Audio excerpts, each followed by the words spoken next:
Are you really ready to face yourself? Are you really ready to face the hideous, bad aspects of yourself? Are you ready to put aside your emotional body and challenge your ego? Are you ready to see what you've become? Where your challenge will come, whether it be from you, of affliction that you've caused yourself, or whether it come from others. We've heard of Gautama, who became the Buddha, how he was forced to come to the realization of self when he sat up under a tree and was being scorned and ridiculed by other people, to the point to where his ego was totally challenged. What we realize in the story of Buddha is that we must separate ourselves from that which will manipulate us from the path of the Siratul Mustaqim, the emotional body, that is, which is the bridge from the higher realms. How can you reach the mental plane when you can't get past the emotional plane? The mental plane, the mind is all. Once you become so indwelled within certain components of yourself, then the separation can take place. Have you ever had your phone in your hand and you say to somebody, man, y'all see my phone? Anybody see my phone? I can't find my phone nowhere. But you're holding it in your hand the whole time? Because you literally disconnected yourself from your hand, from your own person. You put yourself so much into the object that you forgot that you had it the whole time. This is to say that we must disconnect from the physical body when need be. For we are not the physical body. We were never the physical body, and we will never be the physical body. Many of us say that we are spiritual. Many of us say that we are occultists. But in actuality, you are no more than a Christian that has allowed the ego to colonize you. The ego is the enemy. And to prove what I'm saying, I could take some of you so-called spiritualist or occultist people alongside me, and I could do a ritual and conjure up an actual demon, and you will get scared. Take off running like a little bitch. Just like a Christian would. But yet, with your lips, you profess that you are an occultist or very spiritual or a mystic or something of that caliber. But in fact, you're just a Christian. There's a song I used to listen to when I was a little boy by Jackie Wilson. It's called The Tears Will Tell It All in the End. Well, in this instance, the ego will tell it all in the end. Why will the ego tell it all in the end? Well, because if you can't separate yourself from your ego, your personal self, you will never reach the higher realms because your consciousness is cemented within your own personal self, the ego, that is. And when you're in this type of mindset, your ego can easily be shattered through your emotional body.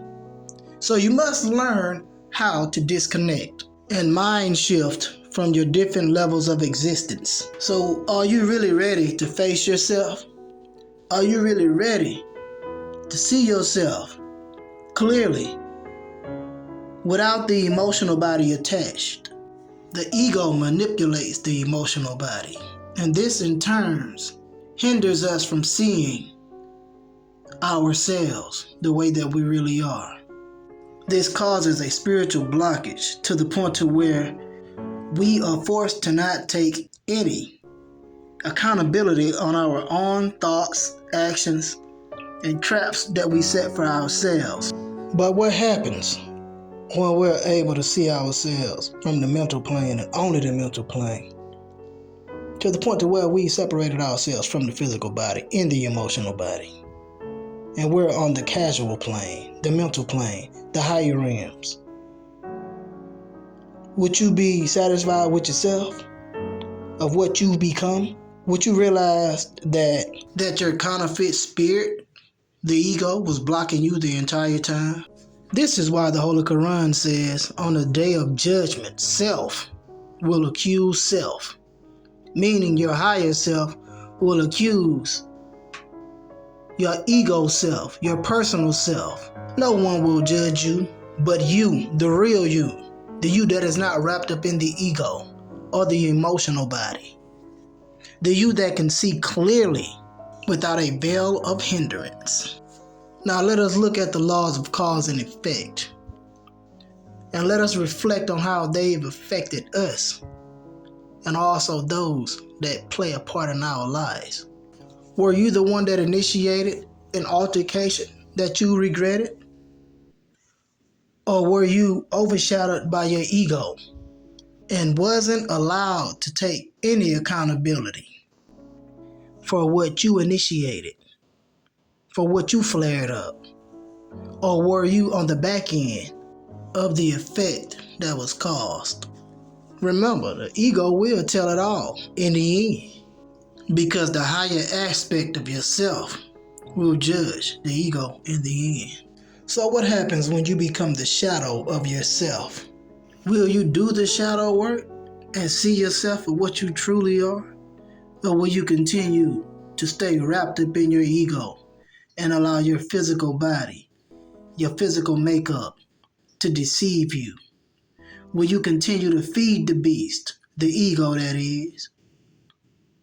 Will you continue to allow your ego to manipulate your emotional body and keep you stranded from the higher realms of the mental plane? Will you allow the ego to conquer you, colonize you, capture you? Will you allow the ego to keep your consciousness cemented to the physical body and your low desires? If so, this is a precursor of narcissistic behavior. So you want to know the making of a crazy motherfucker? It is those that have not done the proper shadow work.